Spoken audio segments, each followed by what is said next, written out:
When I asked where my wife's funeral would be, my son-in-law said, "She's already been buried. We didn't want strangers there." 3 days later, she called me crying, "What are you doing with my life?" I'm glad to have you here. Follow my story until the end and comment the city you're watching from, so I can see how far my story has reached. My name is John, and I am 63 years old. Until 3 days ago, I thought I knew what heartbreak felt like. I was wrong. It was a Tuesday morning when my son-in-law, Walter, called me. I was sitting in my usual spot at the kitchen table, the same oak table where Jennifer and I had shared breakfast for 42 years. The coffee had gone cold in my hands while I stared at the empty chair across from me, the chair where my wife should have been sitting. "John." Walter's voice came through the phone, flat and emotionless, like he was reading from a script. "I'm calling about the arrangements." My chest tightened. Jennifer had been in the hospital for 2 weeks, and the doctors kept saying she was stable, that we just needed to wait and see. But something in Walter's tone made my blood run cold. "What arrangements?" I asked, though part of me already knew. "The funeral," he said, as if it were the most natural thing in the world. "It's done. Jennifer was buried yesterday afternoon." The words hit me like a physical blow. I felt the phone slip in my trembling hand, nearly dropping it onto the worn linoleum floor. "What do you mean, buried? Where? When?" "Peaceful ceremony," Walter continued, his voice still that same mechanical tone. "Small, intimate, just immediate family." Immediate family. The words echoed in my head as I tried to process what he was telling me. I was her husband of 4 decades. If anyone was immediate family, it was me. "Walter, I don't understand. Where was I? Why wasn't I told?" There was a pause, and when he spoke again, I could almost hear the smirk in his voice. "We didn't want strangers there, John. Jennifer wouldn't have wanted that." Strangers. He called me a stranger at my own wife's funeral. I sat there in stunned silence, the phone pressed against my ear, listening to the sound of my own heartbeat pounding like a drum. Through the kitchen window, I could see the garden Jennifer had tended for 25 years. Her roses were still blooming, red and vibrant, as if they didn't know their caretaker was gone. "You had no right," I whispered, my voice barely audible. "Actually, John, we had every right. Olivia is her next of kin, and as her husband, I was acting on her behalf. The doctors said Jennifer's condition was deteriorating rapidly, and we had to make quick decisions." Next of kin.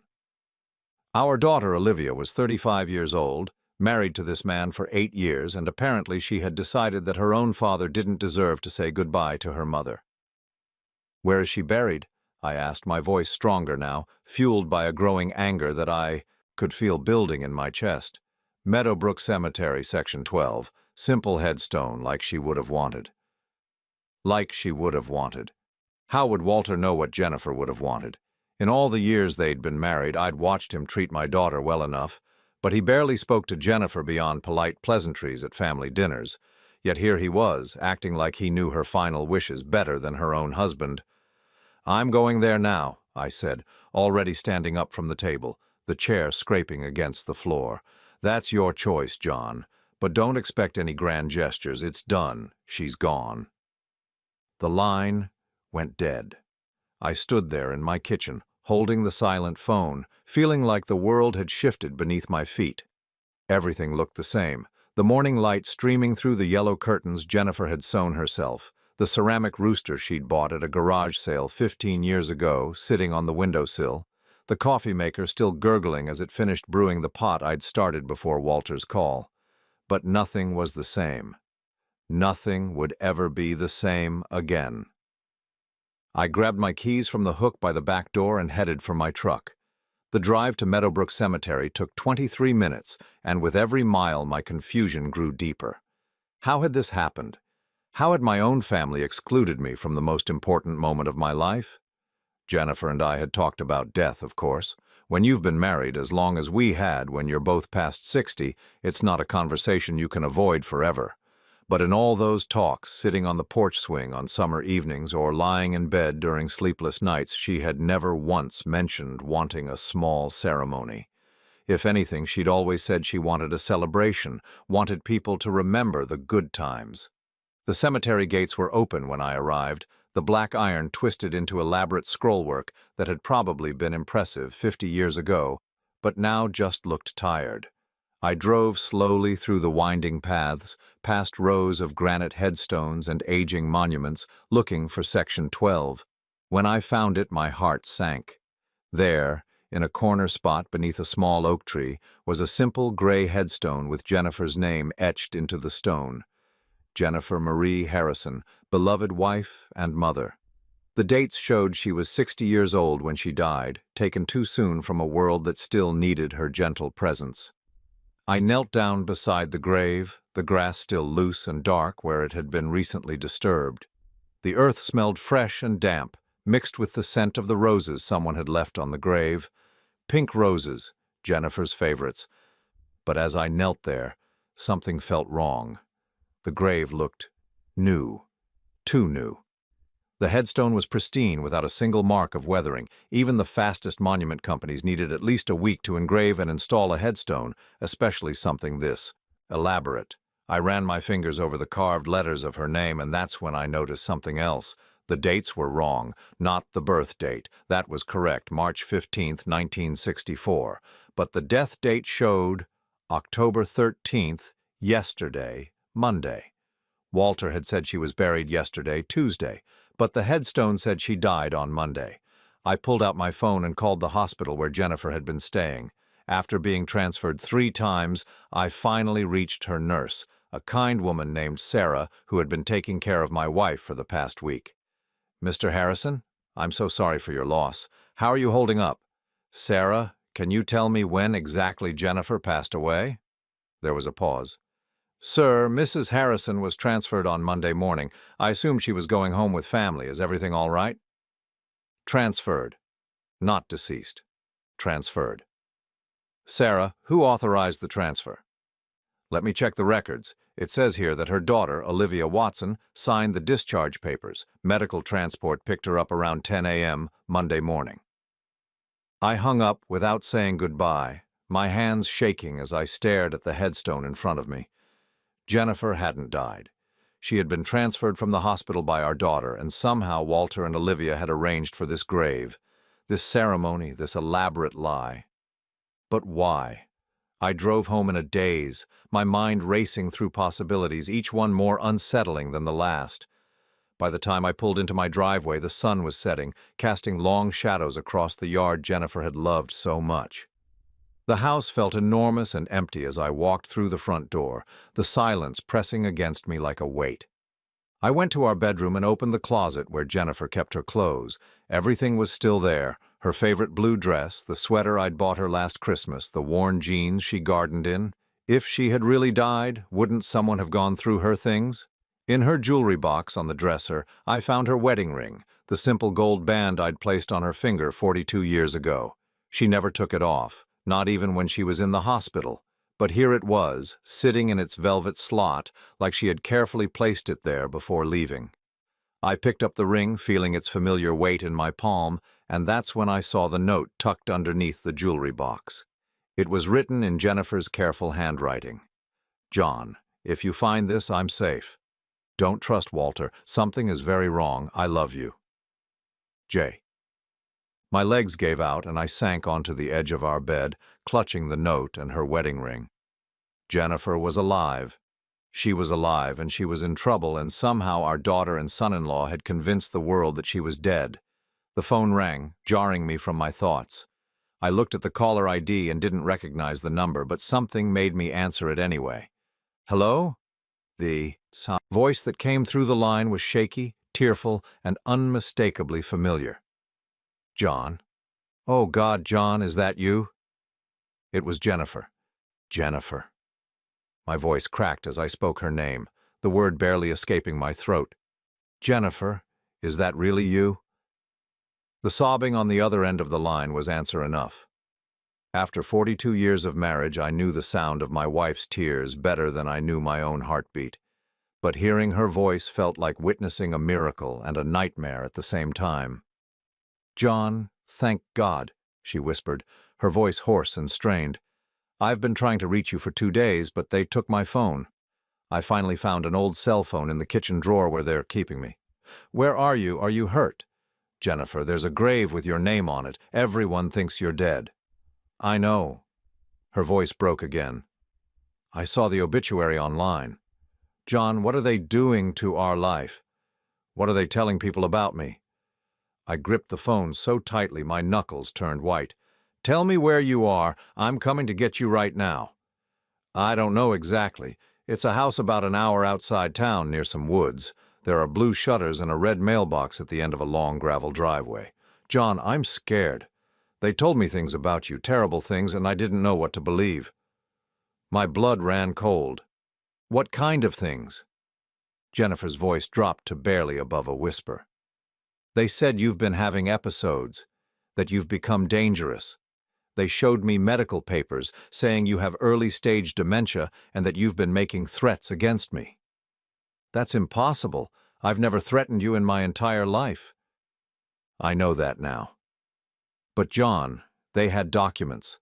Official-looking papers from Dr. Martinez's office saying you've been prescribed medication for violent tendencies. They said the doctors recommended I be moved to a safe location until you could get proper treatment.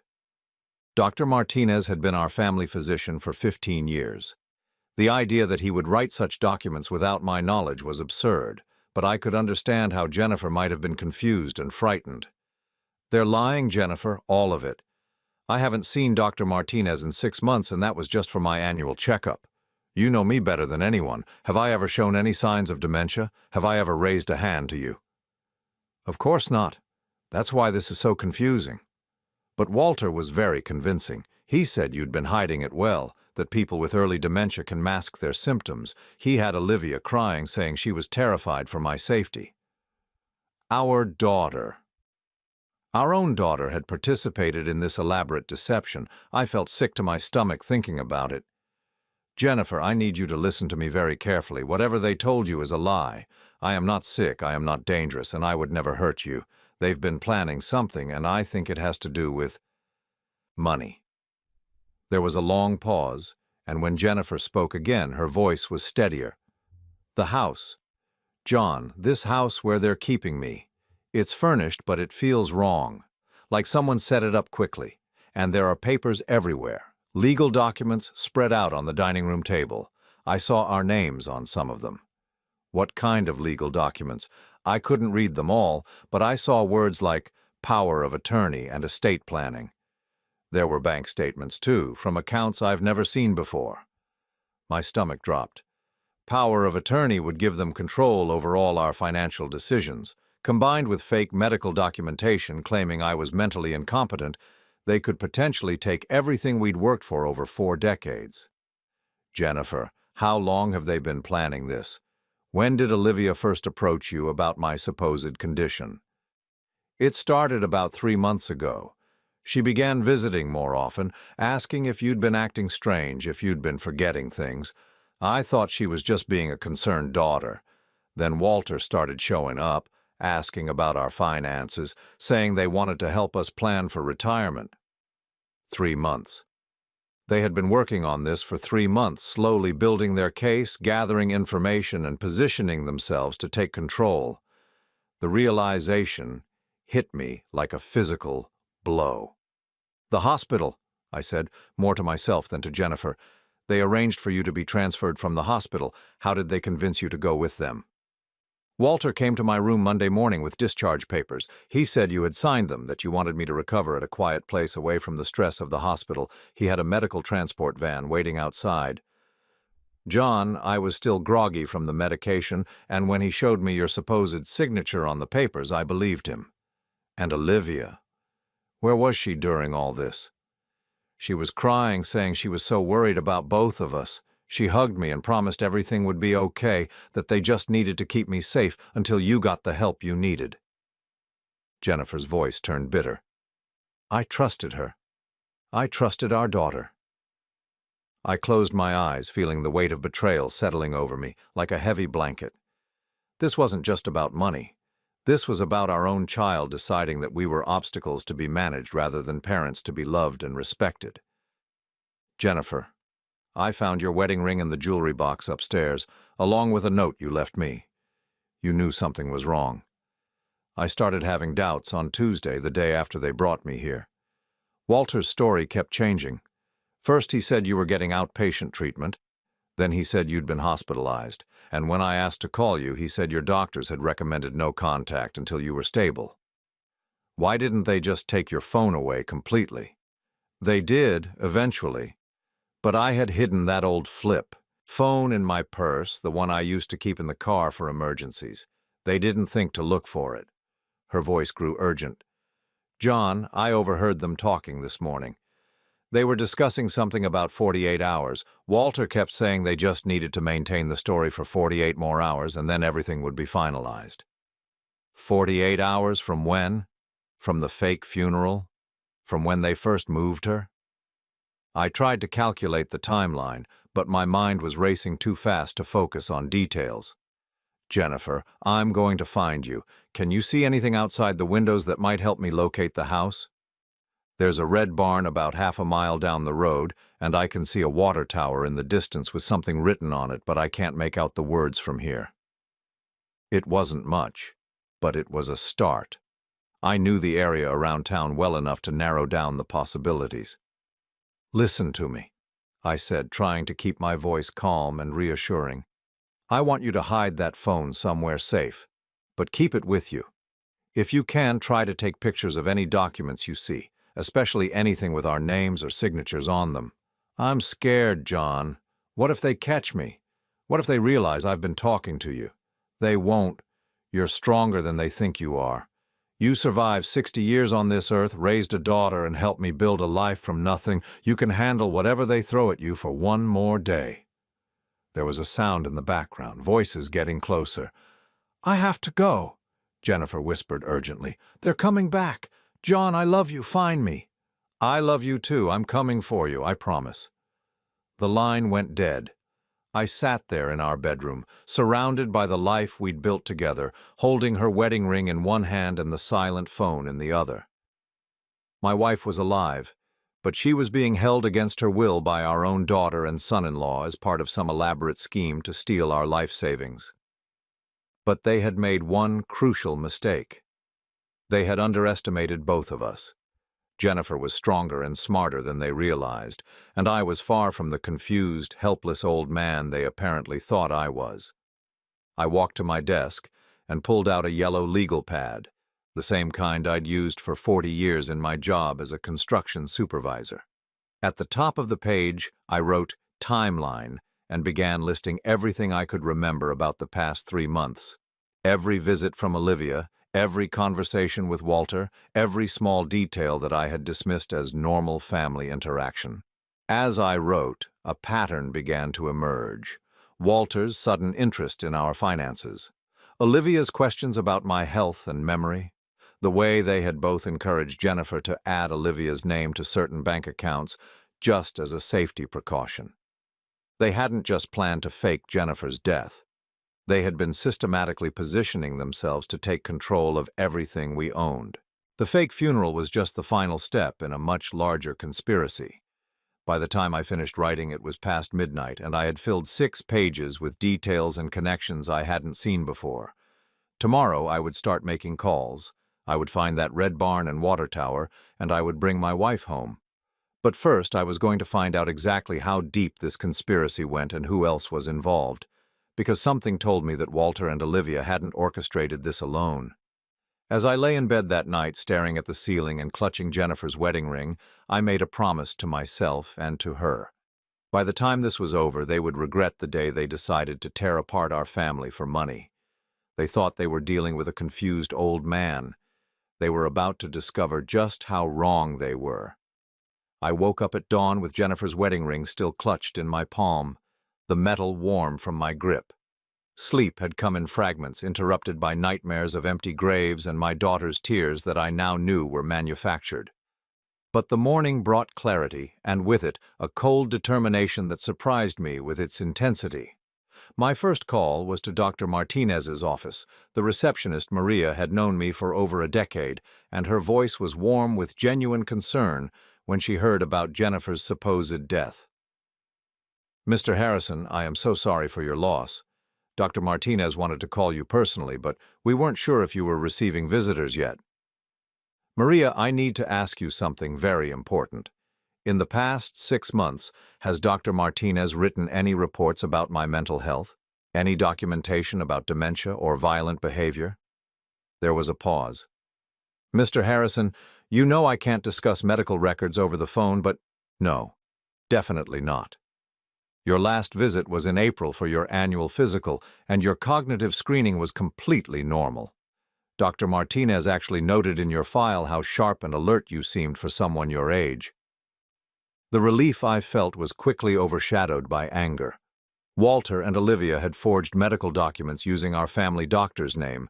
This wasn't just family manipulation anymore. This was fraud. Maria, I need to see Dr. Martinez today. It's an emergency. He has a full schedule, but let me see what I can do.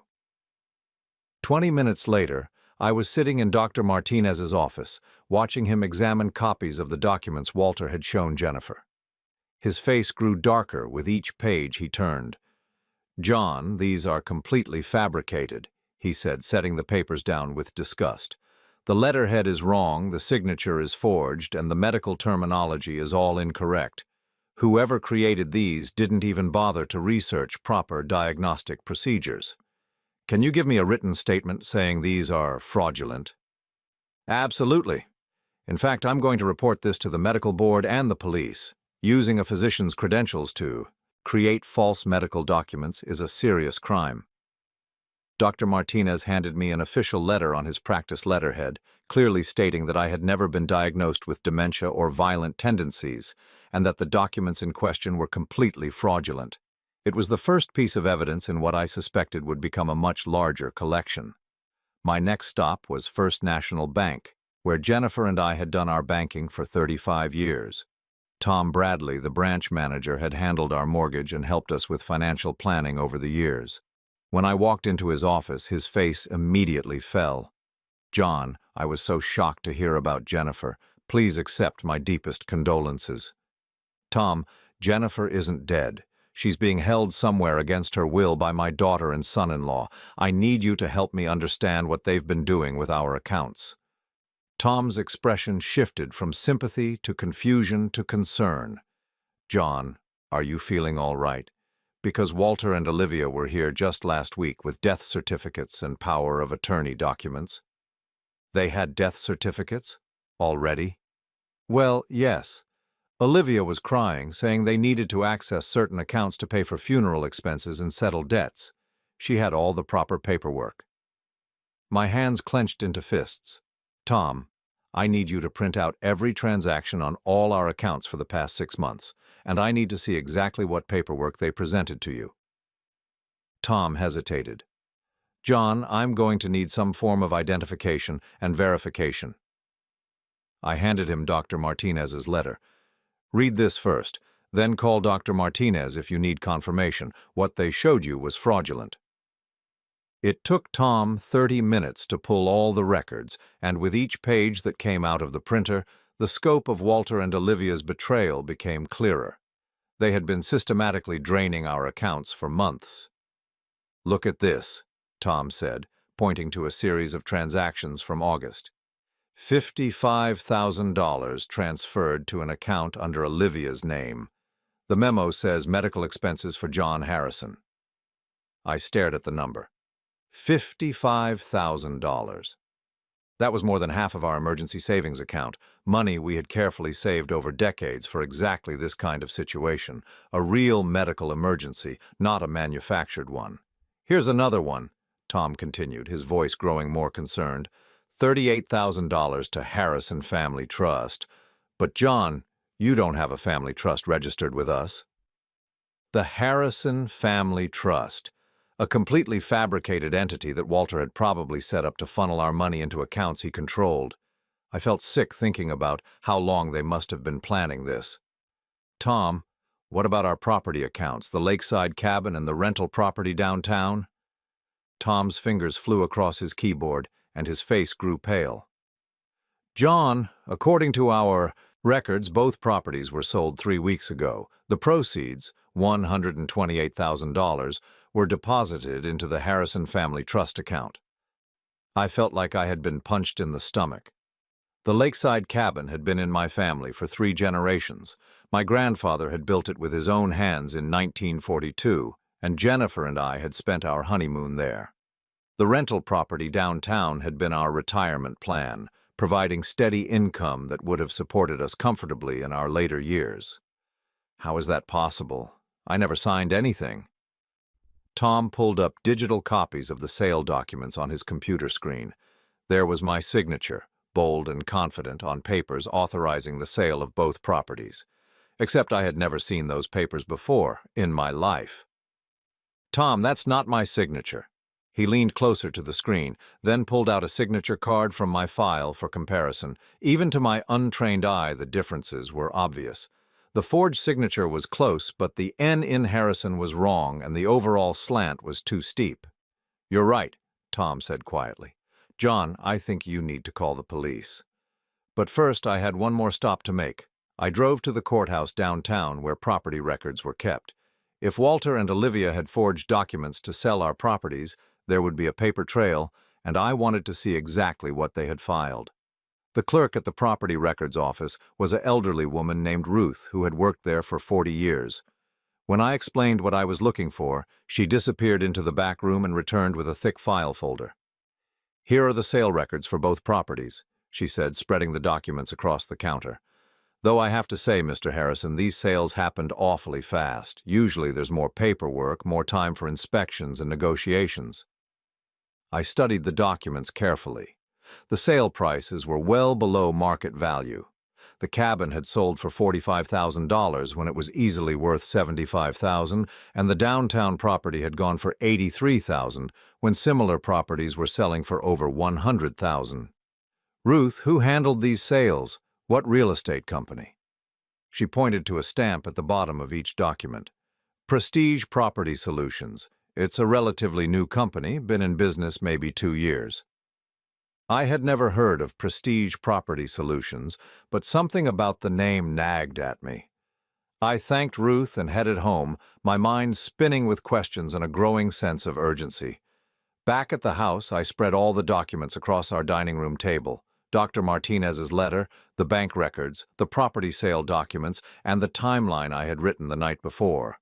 The pattern was becoming clear, but there were still pieces missing. I picked up the phone and called information, asking for the number of Prestige Property Solutions. When I reached their office, a cheerful receptionist answered. "Prestige Property Solutions, this is Kelly. How can I help you?" "I'm calling about some properties that were recently sold through your company. The Harrison properties, a cabin and a downtown rental." "Oh yes, those were handled by Mr. Watson personally. He said they were family properties that needed to be liquidated quickly for medical expenses." Mr. Watson. Walter's last name was Watson. "Can you tell me more about Mr. Watson? Is he an agent with your company?" "Actually, Mr. Watson owns the company. He started Prestige about 2 years ago. Very professional, specializes in quick sales for families in crisis situations." I hung up without another word. Walter didn't just participate in selling our properties. He had created an entire fake real estate company to facilitate the theft. This wasn't opportunistic greed. This was a carefully planned, long-term conspiracy. My phone buzzed with a text from an unknown number. When I opened it, I saw a photo that made my blood run cold. It was a picture of legal documents spread across a table, and I could clearly see Jennifer's signature on what appeared to be a will. The text message below the photo was from Jennifer. "Found these hidden in bedroom. They have new will with my signature. Everything goes to Olivia. John, I never signed this." I stared at the image, zooming in on the signature. It was a good forgery, better than the ones they had used for the property sales, but I could see subtle differences. The F in Jennifer was too elaborate, and she always made a small loop in her R that was missing in this version. As I studied the forged will, another piece of the puzzle clicked into place. This wasn't just about stealing our current assets. They were positioning themselves to inherit everything we owned by creating legal documents that would supersede any legitimate will we might have had. I thought about the 48-hour timeline Jennifer had overheard. What happened after 48 hours? What would be finalized? Then it hit me. If Jennifer remained dead for a certain period of time, and if they had forged documents showing that she had changed her will before her death, they could claim the entire inheritance without any legal challenges from me. They just needed enough time for the fraudulent paperwork to be processed through the system, but they had made several critical mistakes. They had underestimated my determination to find the truth. They had left a paper trail that a careful investigation could follow, and most importantly, they had failed to account for Jennifer's intelligence and resourcefulness. I gathered all the documents into a file folder and headed for my truck. It was time to visit the sheriff's office, and this time I had enough evidence to demand a full investigation. As I drove through town, I passed the cemetery where they had staged Jennifer's fake funeral. The sight of that headstone with her name on it filled me with renewed anger, but also with something else, a cold, calculating determination. They had tried to erase my wife from the world and steal the life we had built together. But Jennifer was alive, and I had proof of their crimes. Now it was time to make them pay for every lie they had told and every document they had forged. The game was about to change, and this time I was going to be the one setting the rules. Sheriff Dan Morrison had been a friend for over 20 years. We had served together on the volunteer fire department, and our wives had been in the same book club before Jennifer got too busy with her garden. When I walked into his office that afternoon carrying my folder of evidence, I could see the conflict in his eyes, the struggle between professional duty and personal disbelief. "John, sit down," he said, gesturing to the chair across from his desk. "Tom Bradley called me from the bank. He's concerned about you. Says you're making some serious accusations about Olivia and Walter." I set the folder on his desk and opened it carefully. "Dan, I need you to look at this evidence with fresh eyes. Forget that you know me. Forget that you've watched Olivia grow up. Just look at the facts." For the next hour, I walked him through everything. The forged medical documents, the fraudulent property sales, the bank transfers, and Walter's fake real estate company. Dan's expression grew more serious with each revelation, and by the time I showed him Jennifer's photo of the forged will, he was leaning back in his chair with his arms crossed. "John, if even half of this is true, we're talking about multiple felonies: elder abuse, fraud, forgery, identity theft. The list goes on." "It's all true, Dan, and there's more." I pulled out my phone and showed him the messages Jennifer had sent from the house where they were keeping her. "My wife is alive and she's being held against her will. I need you to help me find her." Dan studied the photos on my phone, then picked up his desk phone. "Sally, I need you to pull everything we have on Prestige Property Solutions and run a background check on Walter Watson.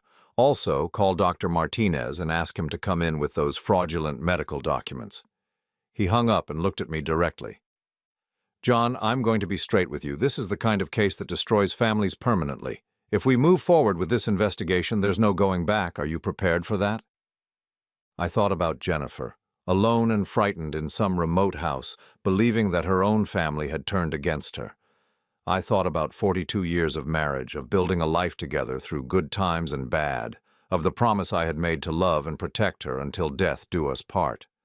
Dan, they already destroyed our family when they decided to steal our life and fake my wife's death.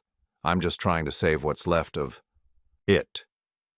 20 minutes later, Sally returned with a computer printout and a grim expression. "Sheriff, you're going to want to see this. Prestige Property Solutions was incorporated 18 months ago by Walter Watson, but get this. The business address is a P.O. box, and the phone number goes to a voicemail service. There's no actual office." She handed Dan another sheet of paper. "And here's Walter's background check. He's got 2 prior arrests for financial fraud in Alabama, both from before he married Olivia. Charges were dropped in both cases due to insufficient evidence." Financial fraud. My son-in-law was a career criminal, and my daughter had either been fooled by him or had become his willing accomplice. The thought made my stomach turn. "There's more," Sally continued. "I called the county clerk's office about those property sales. They said it was unusual because both sales were handled as emergency liquidations, which means they bypassed the normal waiting periods and inspection requirements. Someone paid extra fees to rush them through." Dan nodded grimly. "What about the death certificate they used at the bank?" "That's the interesting part. I called the Vital Records office, and there's no death certificate on file for Jennifer Harrison. Whatever they showed the bank was completely fabricated." The evidence was overwhelming, but I still needed to find Jennifer. I pulled out the photos she had sent me of the house where they were keeping her. The blue shutters, the red mailbox, the red barn in the distance. "Dan, can you help me locate this house?" Jennifer said it was about an hour outside town and she could see a water tower with writing on it.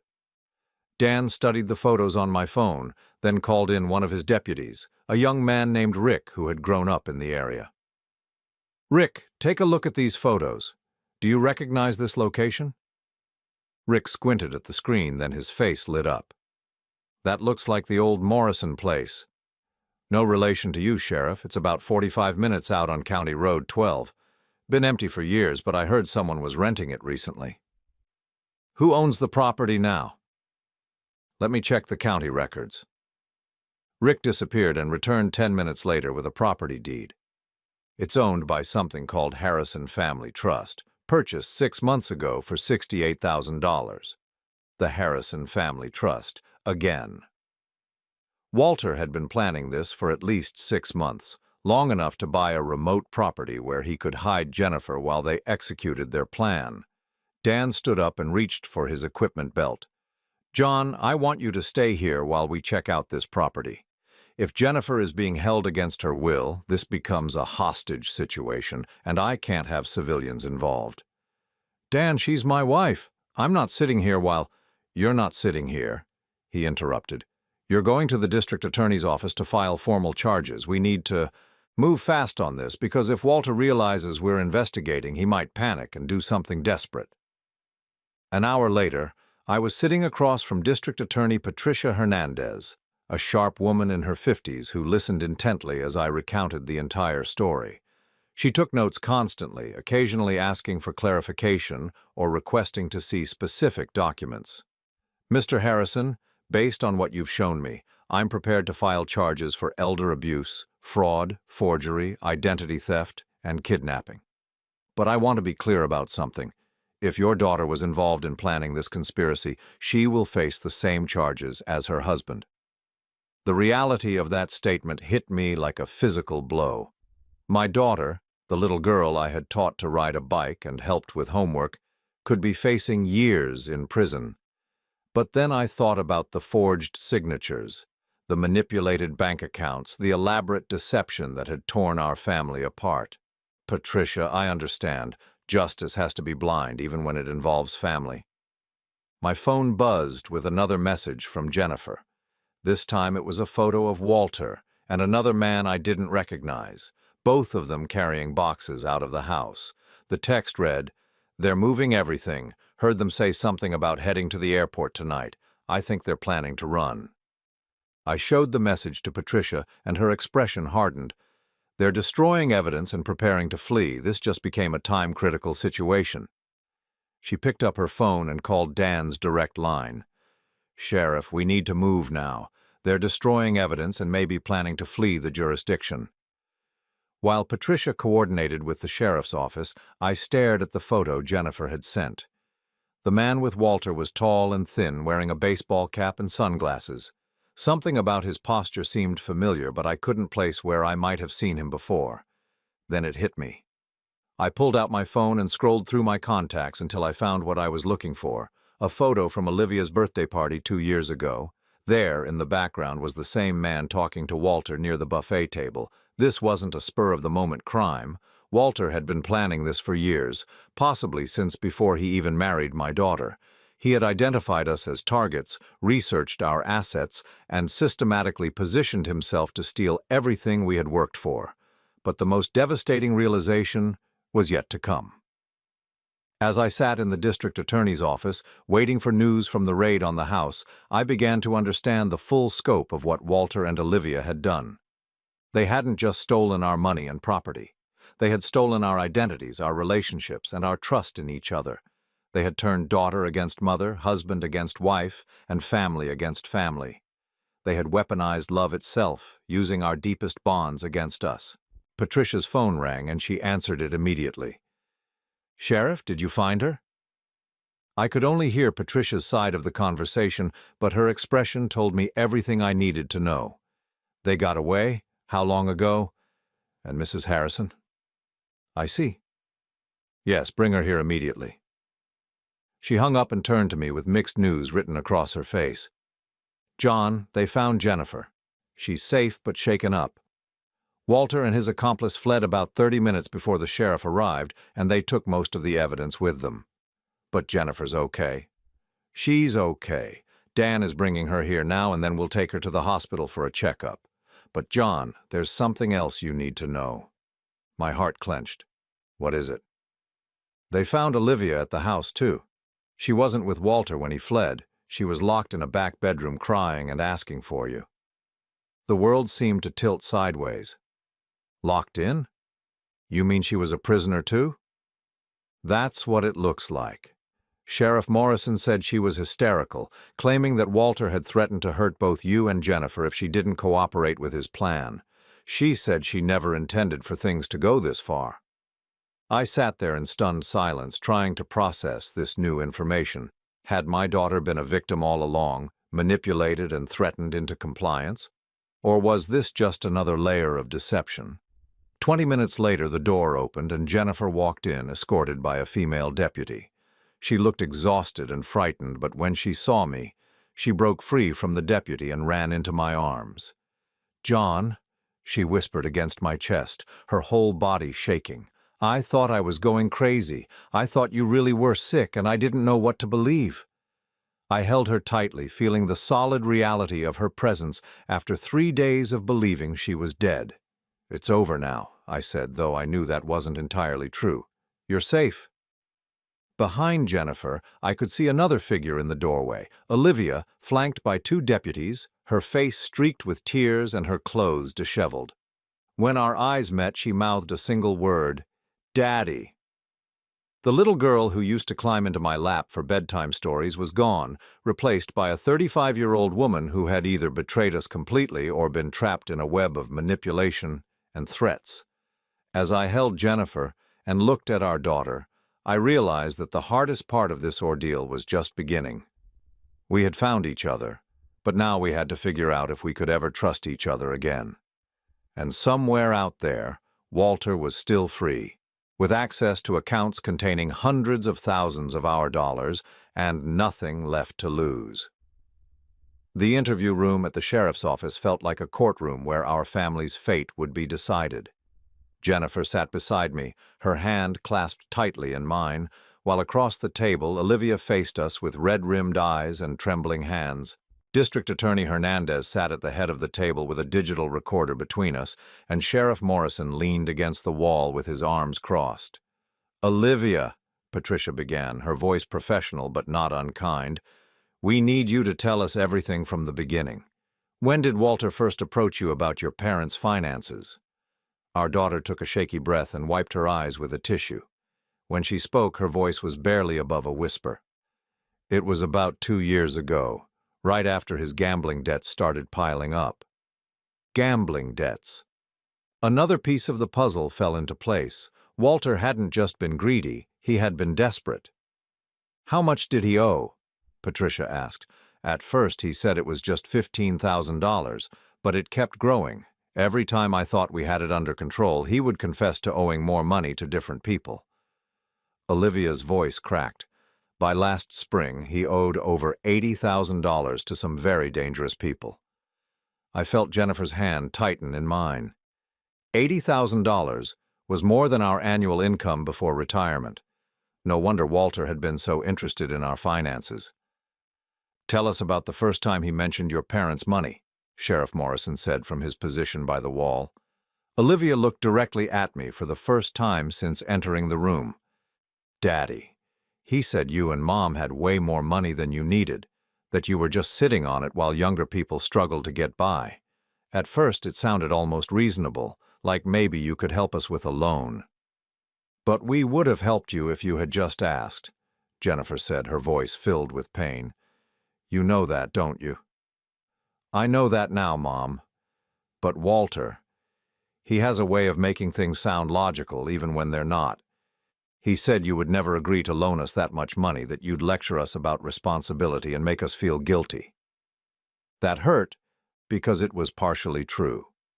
If Olivia had come to us asking for $80,000 to pay gambling debts, we probably would have insisted on getting Walter into treatment first, but we never would have abandoned our daughter in her time of need. Patricia leaned forward. When did the plan change from asking for help to stealing it? It happened gradually. First, Walter suggested that maybe I should be added to some of your bank accounts just in case of emergencies. He said it was common for adult children to have access to their parents' finances. Olivia's voice grew stronger as she continued. Then he started talking about how unfair it was that everything would go to me eventually anyway. So why should we have to wait until you died? The casual cruelty of that statement took my breath away. My own daughter had been convinced that our deaths were just an inconvenience delaying her inheritance. Whose idea was it to fake your mother's death? Sheriff Morrison asked bluntly. Olivia flinched as if she had been slapped. Walter's. He said it would be temporary, just long enough to access the money and pay off his debts. He promised that once the danger was over, we would find Mom alive somewhere and say there had been a terrible misunderstanding. And you believed that? Jennifer's voice was sharp with disbelief. I wanted to believe it. Mom, by that time, Walter's creditors were making threats. Not just against him, but against me, too. One of them showed up at my work. Another one followed me to the grocery store. I was terrified. Patricia made a note on her pad. Did Walter show you evidence of these threats? He showed me text messages and emails, photos of our house taken from the street, license plate numbers of cars that had supposedly been following us. Olivia paused, then looked up with dawning realization.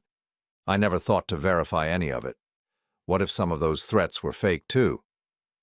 The possibility hung in the air like a toxic cloud. Had Walter fabricated the danger to manipulate Olivia's cooperation? It would fit with everything else we had learned about his character. Tell us about the medical documents, I said, trying to keep my voice steady. The ones claiming I had dementia. Olivia's shoulders slumped. Walter said he had a friend who could create authentic-looking medical records. He needed them to convince Mom that it wasn't safe for her to be around you. I knew it was wrong, Daddy, but I was so scared of what would happen if we couldn't pay those debts. What about Dr. Martinez's signature? How did Walter forge that? He had me get a copy of one of your old medical records during Mom's last appointment. He said he needed to see the format so he could help you apply for some kind of senior discount program. Olivia's voice broke completely. I stole your medical records from the doctor's office and gave them to my husband so he could forge documents to steal from you. The weight of that confession settled over the room like a heavy blanket. Our daughter hadn't just been manipulated. She had actively participated in the conspiracy, even if she believed she was protecting herself and Walter from danger. Patricia continued her questioning methodically. Tell us about the fake funeral. Walter arranged everything. He said the funeral home owed him a favor from some construction work he had done for them. They agreed to create a fake ceremony and provide a temporary grave marker. The plan was to remove it after a few weeks and say there had been a clerical error. A fake funeral. The image of that headstone with Jennifer's name on it would haunt me for the rest of my life, but knowing it had been staged didn't make it less painful. What about the property sales? Sheriff Morrison asked. Your father's signature was forged on those documents.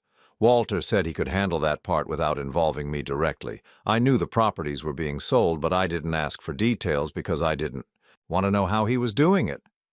Willful ignorance.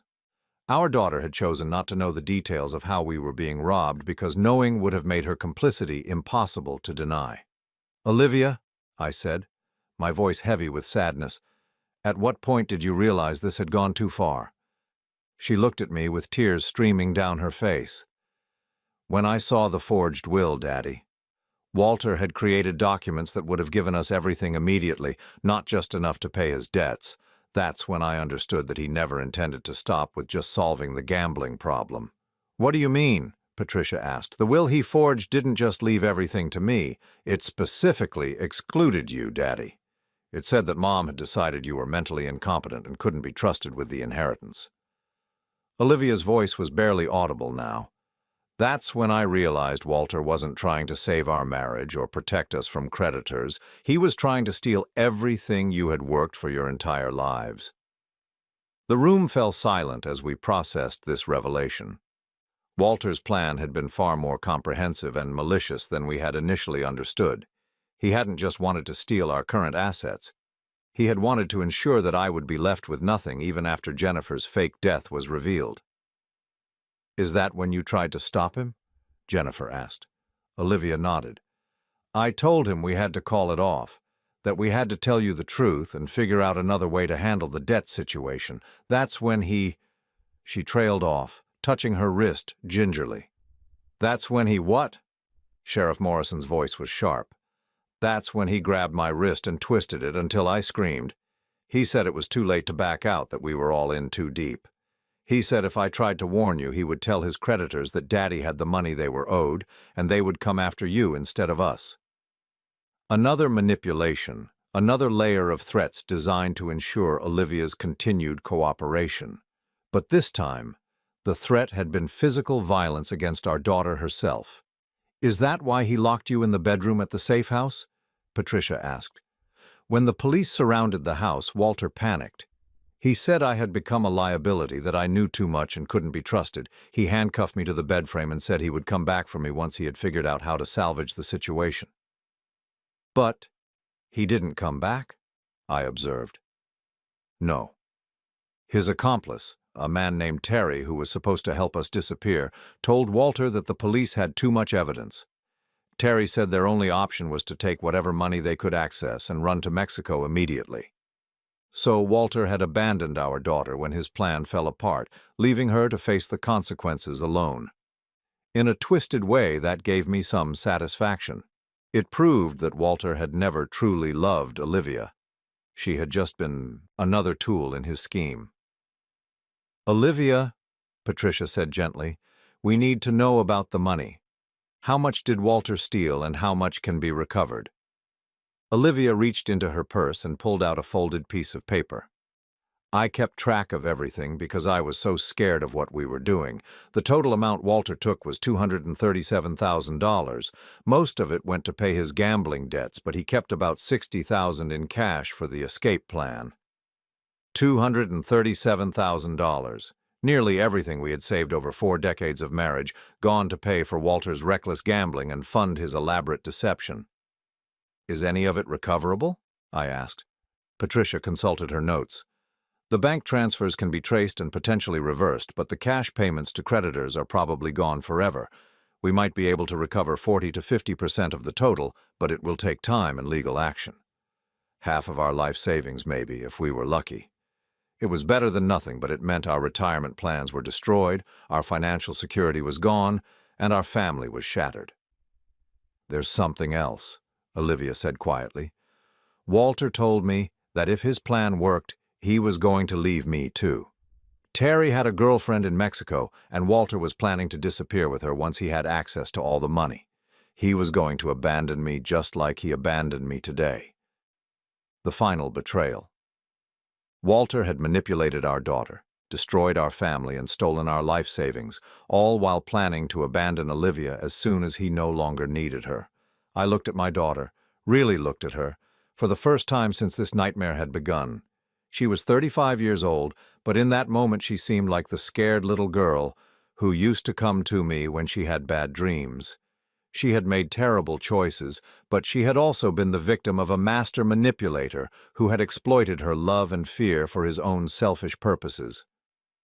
"Olivia," I said carefully, "what happens now depends partly on you. Are you willing to testify against Walter? Are you willing to help us recover whatever money can be found?"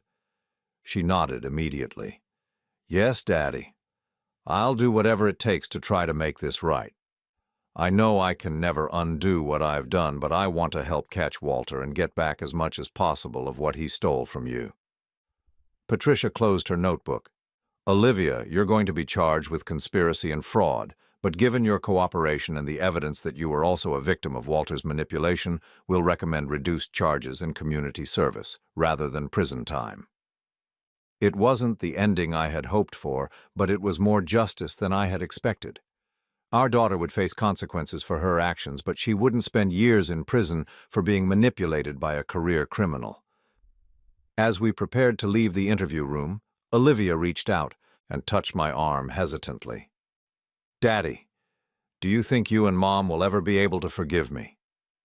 I looked at Jennifer, and I could see the same conflicted emotions in her eyes that I felt in my heart. Our daughter had betrayed us, but she had also been betrayed herself. Our family had been broken, but perhaps it could be rebuilt. "I don't know," I said honestly, "but I'm willing to try if you are." It wasn't forgiveness, not yet, but it was hope, and sometimes hope is enough to start the long journey back to trust. 6 months after that horrible week in October, Jennifer and I stood in the kitchen of our new home, a modest ranch house on the outskirts of town, smaller than the house we had lost, but filled with something our old home had never had: peace. The legal battles were finally over. Walter had been arrested at the Mexican border trying to cross with $63,000 in cash and a fake passport. He was now serving 12 years in federal prison for elder fraud, identity theft, and kidnapping. His accomplice Terry had turned state's evidence in exchange for a reduced sentence, providing crucial testimony about Walter's long-term planning and criminal history. We had recovered $142,000 of the $237,000 Walter had stolen. It wasn't everything, but combined with the life insurance payout from my construction company and Jennifer's Social Security, it was enough for us to maintain a comfortable, if more modest, lifestyle. The house we had lost to foreclosure when we couldn't prove ownership during the legal proceedings had been sold, but we discovered we didn't miss it as much as we had expected. The new house was easier to maintain, more energy efficient, and most importantly, it held no memories of betrayal or deception. "The timer's going off," Jennifer called from the living room, where she was arranging flowers in a vase. "Are the rolls ready?" I pulled the dinner rolls from the oven, their golden brown tops steaming in the warm kitchen air. Today was Thanksgiving, our first family holiday since the truth had come out, and Olivia was coming to dinner. The relationship with our daughter had been the hardest part of our recovery. She had served 6 months of house arrest and completed 200 hours of community service, working with elderly victims of financial fraud. The judge had been lenient because of her cooperation and the evidence that she had also been manipulated by Walter, but the legal consequences were only part of the healing process. The emotional work had been much harder. Jennifer and I had spent months in counseling, both together and separately, working through the trauma of betrayal and the complex feelings of anger, sadness, and loss that came with discovering your own child had participated in stealing your life savings. The therapist, Dr. Sarah Chen, had helped us understand that forgiveness didn't mean forgetting, and that rebuilding trust was a choice we had to make every single day. Olivia had been in therapy too, working to understand how she had allowed herself to be manipulated and learning to recognize the warning signs of emotional abuse. She had also joined a support group for people who had been financially exploited by romantic partners, discovering that her experience was unfortunately not unique. The doorbell rang at exactly 4 o'clock. Olivia had always been punctual, even as a child. I opened the door to find our daughter standing on the porch with a covered dish in her hands and uncertainty in her eyes. "Hi, Dad," she said softly. "I brought sweet potato casserole." "Come in," I said, stepping aside to let her enter. "Your mother's in the living room." The first few minutes were always awkward. We were still learning how to be a family again, how to have normal conversations without the weight of what had happened hanging over every word. But gradually, as we prepared the meal together and sat down at the small dining room table, some of the old familiarity began to return. "The house looks beautiful," Olivia said, looking around at the warm lighting and simple decorations Jennifer had chosen. "It feels peaceful." "It is peaceful," Jennifer replied, passing the mashed potatoes. "Your father and I have discovered that we don't need as much space or as many things as we thought we did." It was true.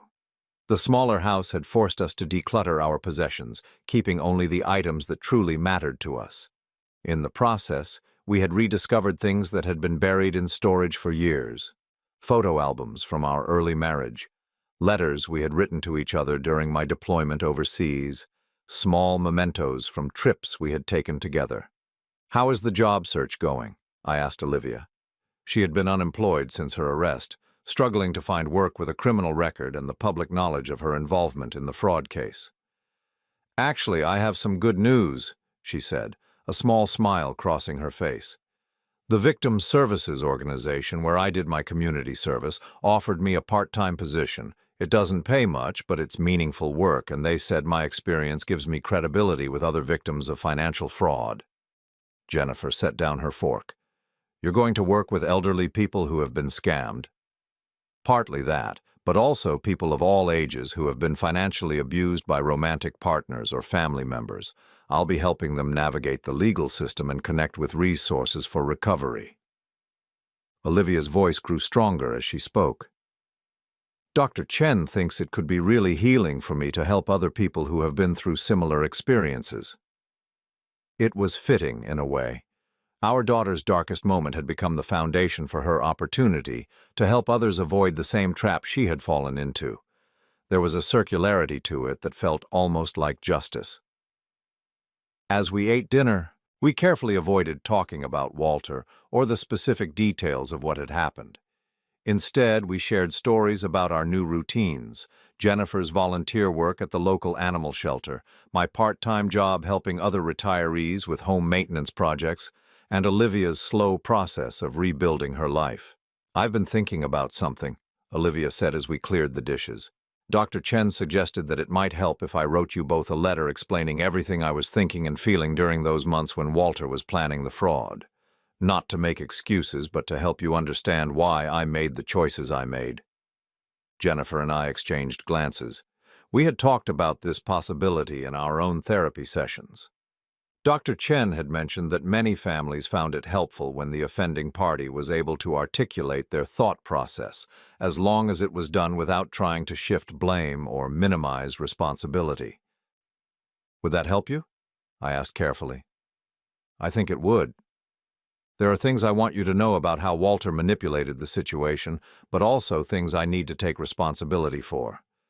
Times when I knew what we were doing was wrong, but chose to go along with it anyway because I was scared or selfish."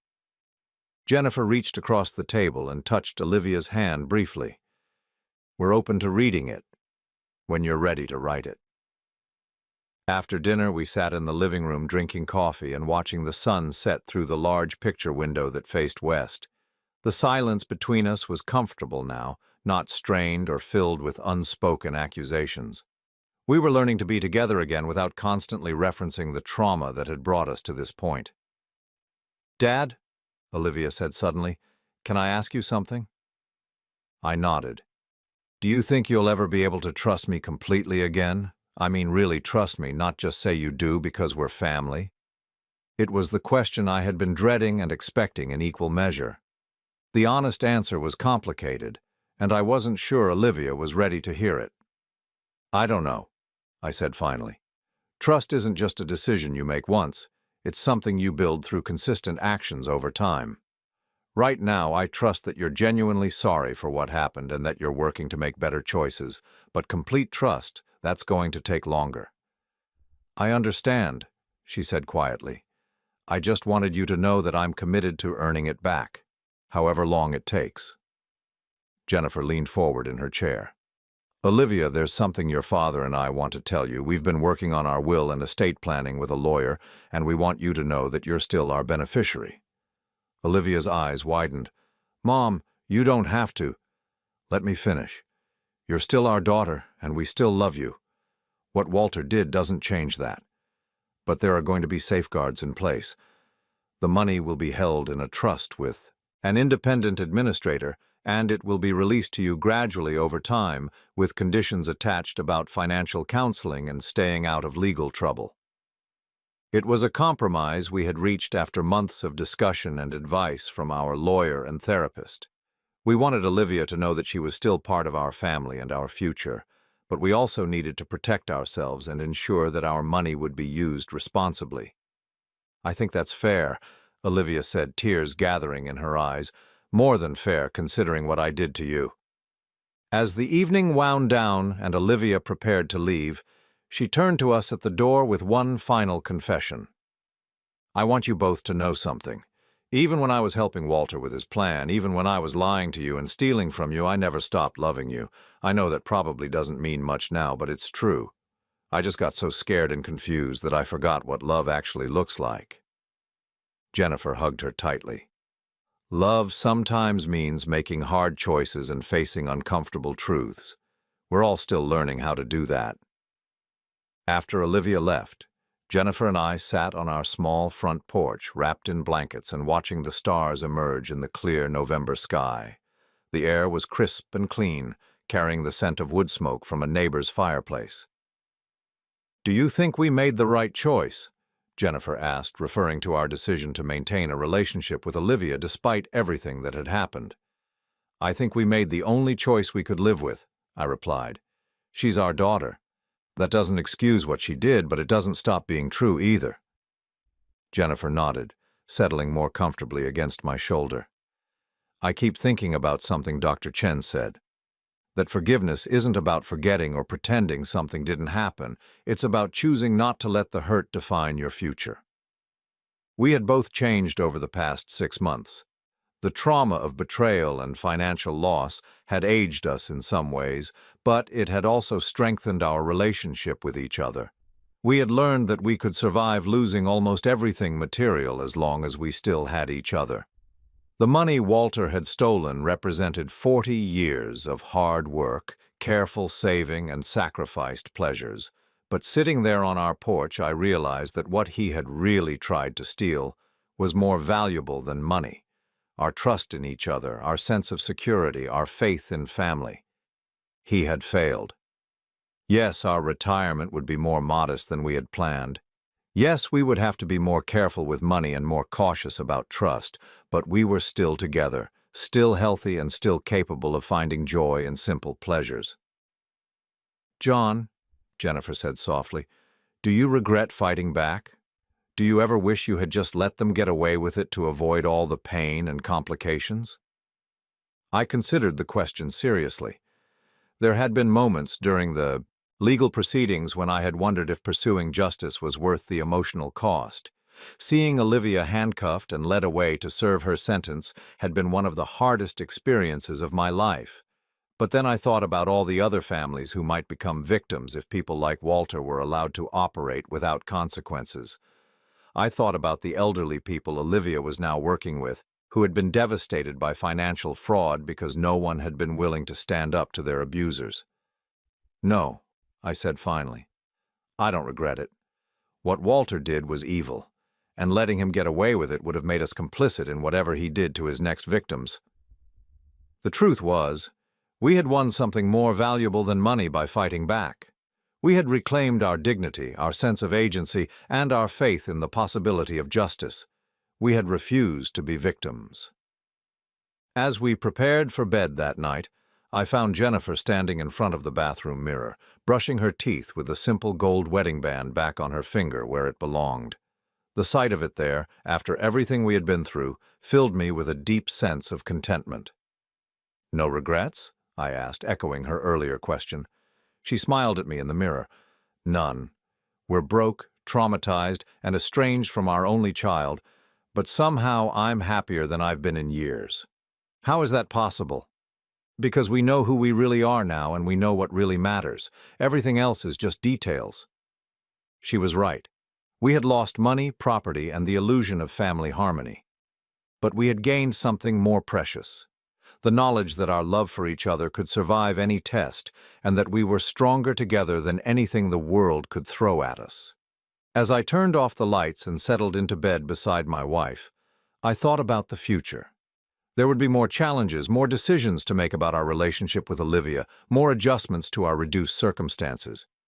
But for the first time since this nightmare had begun, I was looking forward to facing those challenges together. Walter had tried to destroy us, but he had only made us stronger, and that, I thought as sleep finally came, was the best revenge of all.